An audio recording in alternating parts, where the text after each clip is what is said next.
DLC often allows developers to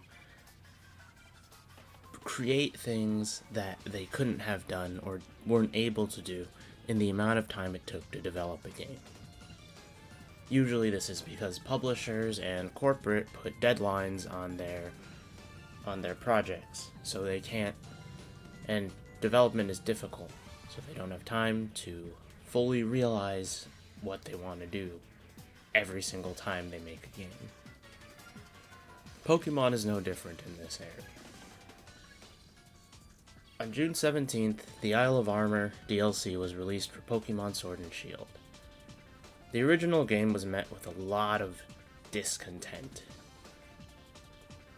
Not having all the Pokemon back in, a relatively not well running experience, and apparently disappointing visuals. There's a lot to unpack about Pokemon Sword and Shield, but I'm gonna set that aside. I was one of the people who thought the game was your average Pokemon game. Pretty much nothing I didn't expect, and everything was to my expectations, which made it a average or mediocre game at best.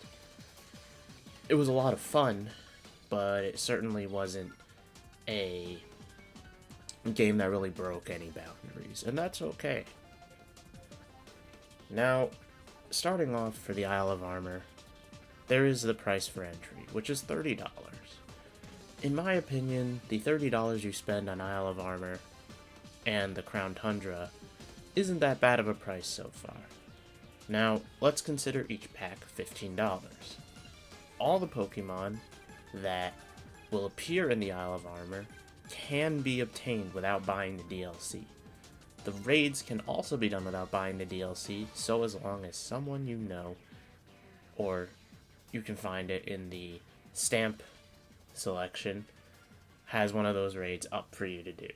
And as far as I know, the player base for Pokemon has been relatively strong, so you probably can find it.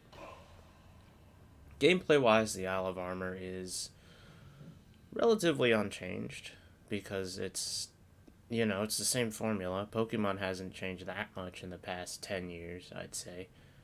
I think the biggest change they really did was the physical special split back in Gen 4, which was more than 10 years ago, actually. Now, presentation-wise, this game does a lot that the original should have done, or that people feel the original should have done. I had no real qualms about the wild area in Pokemon Sword and Shield, because I am under the impression that an open-world Pokemon game is incredibly boring. Now, the reason why I say this is because Pokemon Sword and Shield and Pokemon in general does not really have the variety in gameplay to make an open world experience beneficial. A huge thing about open world games is that if you're going to have an open world, it needs to benefit the game somehow. I don't believe that open worlds will benefit Pokemon for the time being. Now, what Isle of Armor does is it creates a new wild area, which is much more diverse. It has a forest, caves, the sea, it's all in one area, a desert. And it makes it come to life in its own way. Is it gonna feel amazingly game-changing? No. I think it's nice, but at the same time, the old routes in Pokemon did the same thing. The new areas have much more living elements, like when you go over water, Sharpedo chases you, and the caves and forests and ocean areas are implemented to make it feel like a miniature world, so to speak. Now, there's also this collectathon of 150 Digletts. We're not getting into that because I hate fetch quests. It's just one giant fetch quest, and I don't care enough to do it. I did some, but I never went out of my way to look for these things. Story-wise, it's pretty standard Pokemon stuff. You're not going to find anything super unexpected here. For Sword, Clara's interesting, but really barely expanded upon. They really do push her personality, though, which is good. Mustard is also interesting, but, you know, at the same time, it's Pokemon. They're not going to be deep, intricate characters. It's very rare that you have that in a Pokemon game. The dojo is also pretty cool, but not something I really felt like I cared for. It's a good, like, you can build it up into, like, its little hub world in the Isle of Armor area, but it's not, like, super crazy or anything like that. If you're really looking for some kind of deep story, some intense narrative, you should give up on Pokemon. If you're a Switch owner, there are like at least 4 other games out there that'll take up like 100 hours each that have better narratives. Alright? You want a good narrative, go play Xenoblade 1. Just came out, fresh out of the oven. It's pretty good. You know? Just Pokemon is not the place you're going to find a deep, compelling narrative. And you can argue Black and White had it. You know, all of that. I'm going to say that was a one-off. Pokemon is never going to have like a deep, intense narrative that you can analyze like that on the surface level and see that it's compelling, I guess. If you really liked Black and White's story, which I didn't, so, you know. And I also didn't care, because I don't play Pokemon for story. But putting all that aside, let's move on from that for a moment. The music in this game, in this pack, is pretty good.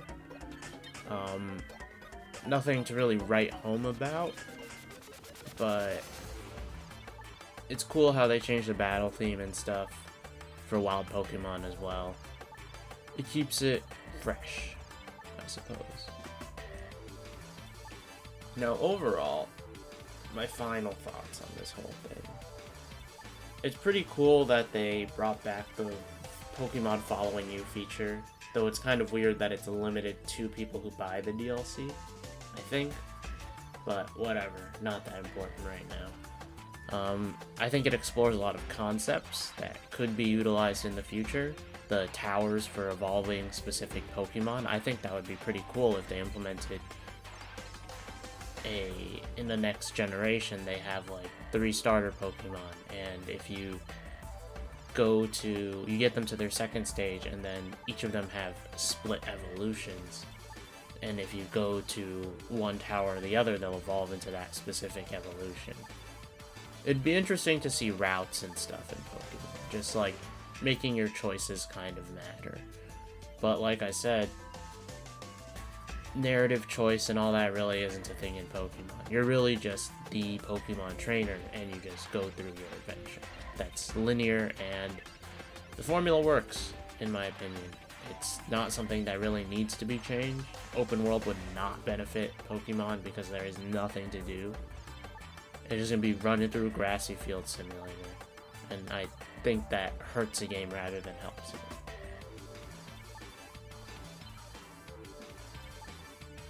Now, I feel like for $15 I got what I paid for. The thing is, if you are still on the fence about buying the Isle of Armor DLC pack because you have to buy the pass, wait for the Crown Tundra to come out.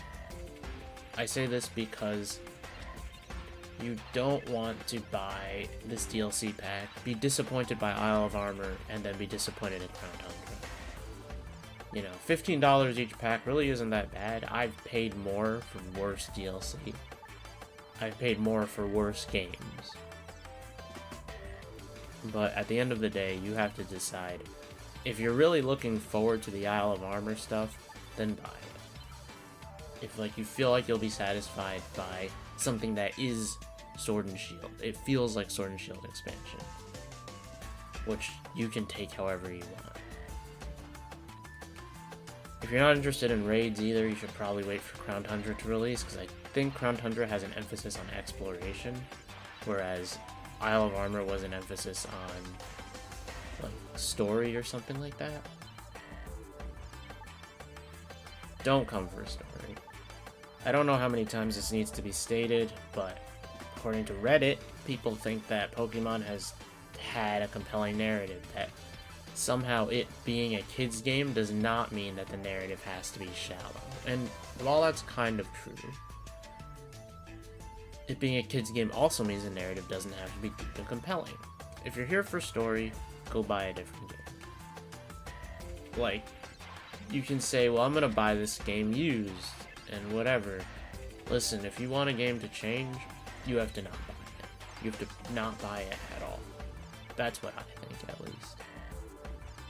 Because my impression is that if you buy a game used, you're not contributing directly to the company for doing it, but